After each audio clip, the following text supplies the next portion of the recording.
সকালবেলা ঘুম থেকে উঠে কোনো কাজ করতেই ইচ্ছে করে না, কিন্তু আজ একটা ব্রেকফাস্ট বানাতে শুরু করলাম, যেটা আবার স্যারের একদমই পছন্দ নয়। ডিমটা ফাটাতে গিয়ে খোলাটাও ওর মধ্যে পড়ে গেল।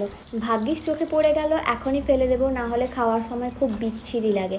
আর সব থেকে যে কাজটা আমার ভালো লাগে এই ডিমের ভুজিয়া করতে। যখন আমি অমলেট বানাই তখনও ইচ্ছে করে ডিমটা ঘেঁটে দিই।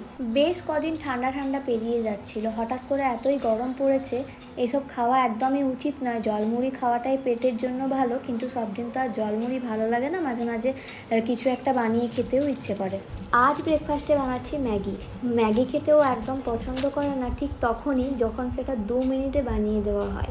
আমার কিন্তু এটা খুবই প্রিয়, সেদ্ধ করে দিয়ে দিলেও আমি খেয়ে নেব। নিজের কথা তো শুধু ভাবলে চলবে না, সবার কথাই ভাবতে হবে। তাই 2 মিনিটের ম্যাগিকে এই গরমের মধ্যে 10-15 মিনিট ধরে রান্না করতে শুরু করলাম। সব রকম সবজি থাকলে হয়তো আরেকটু ভালো হতো, কিন্তু কোনো সবজিই বাড়িতে ছিল না। তাই পেঁয়াজ, টমেটো, কাঁচা লঙ্কা এইসব দিয়ে একটু বানিয়ে দিলাম, সাথে ডিম দিয়ে দিলাম। পছন্দ হবেই, দেখতে কিন্তু খুব সুন্দর হয়েছিল।